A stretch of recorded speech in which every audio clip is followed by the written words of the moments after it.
Syreeta, he, she, they resident, groove maker, queen of the streams for BBC Radio 1 and way more beyond. It's so amazing to have you here today. Oh, thank you. I love that intro. So how many times have you been to ADE as an artist? As an artist, twice. This is my second year coming. When was the last time you came? I came last year for the first time playing. Okay. Yeah, and it was amazing. Is it true that you started out your career... Well, you tell me the story. How did you start out as an artist? So I've got lots of DJ friends and we used to have lots of after parties. You just get the balls one day and just like, oh, this is super cool. Like he played a tune and I was like, this feeling, I felt so good. I was like, I want to make people feel like that. So I was like, can I jump on? Like, can you just like teach me? And he was like, yeah, sure. So yeah, that's how it started. How long was that tutorial? Not long, probably about 20 minutes.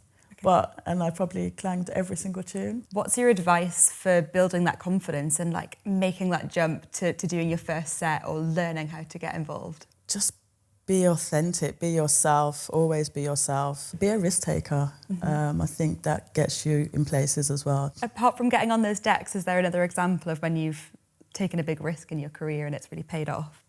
I guess quitting my job to do this. Really? What job were you doing that you I was quit? a truck driver before I DJ'd, yeah. That was scary because it's just like, it's make or break, isn't it? It's like, I'm giving up my job and if this doesn't work out, then I guess you go back to it, but it's you build up so much to make that this is it. You wait, you procrastinate so much. I'll do it next month, I'll do it next month. And then finally, it wasn't long that I did this. I literally gave up last year, this year. Really? Yeah. This year you gave up? Yeah, because I went back to truck driving during the pandemic. Did you? Yeah. Did you DJ for yourself in the truck? Yes. Was that a big part of your practice? It was brilliant, yeah, because that was all my tune finding. I got to listen to all the tunes and listen to podcasts and stuff while my driving. So yeah, it was great. It was great. That risk has really paid off. Yeah, I mean, look at definitely. you now. I've had the craziest summer, so yeah. Yeah. How do you cope? I mean, you've been all over the place. You've played so many festivals. Yeah. How do you look after yourself with such a busy schedule? Mindfulness. I meditate a lot. I'm quite big on things like that and balance. Just sleep, eating right, and just knowing, you know, how far to go. Is that part of your like pre-show prep? Do you meditate before you play? Yeah, definitely. Really? Yeah, I do have a little word with myself every time before I go on, and just say my gratitude to the universe. Yeah. What's the biggest lesson you've learned so far? Carl Cox was just like, it doesn't matter, people are here for your vibe. If you mess up, don't let it get to you. Just carry on and enjoy the reason. They don't care about it. They're not going to care about it. If you just have a little clang and you're just like, oh, it can get in your head sometimes and it could like literally spoil your set for the rest of it. But I've learned to just, things happen, continue and just roll with it, so yeah. What's the biggest example of one of those moments where something's just not worked out how you expected or broken down? I've pressed the cue mid-set. Yeah, I've definitely pressed the cue mid-set once. Yeah. But it's how you react to it, isn't it? It's how you fix and how you deal with it. And it was a quick, smooth, we all had a laugh, press play, let's go again. So, that's great. Do you ever get starstruck playing with people along the lines of like Carl Cox, Skream, yeah, of course. big icons? Yeah, of course. But it's also nice to have a friendship with them as well. But you still like, you're such a god. You're such a Jedi in music. And it's just, you just feel blessed to just literally share the stage with people like that.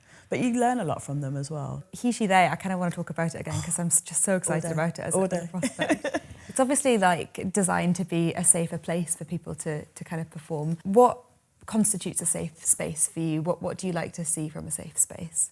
I just guess everybody, it's about love, isn't it? Just appreciating everybody's differences. You know, we're all here for the same thing. Trees are different. Everyone looks at trees. Some trees have knobbly bits, some trees are like broken, but no one cares because they're just trees. Yeah. So I feel like that's how you should be with humans. That's amazing, that's beautiful.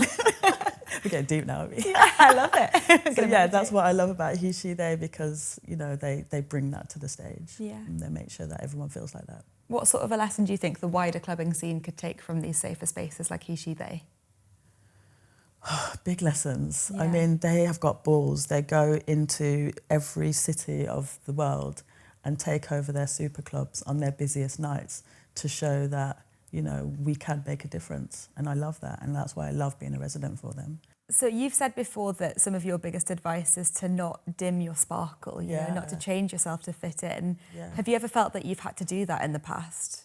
I think you'd always start off like that. You feel like you have to be something else so people like you.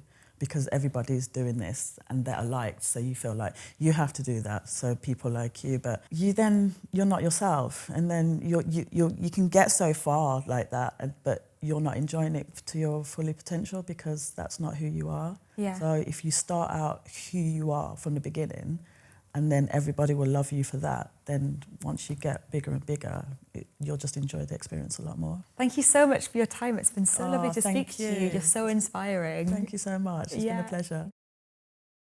Thanks so much for watching. Let us know who you would like to see us interview next in the comments below.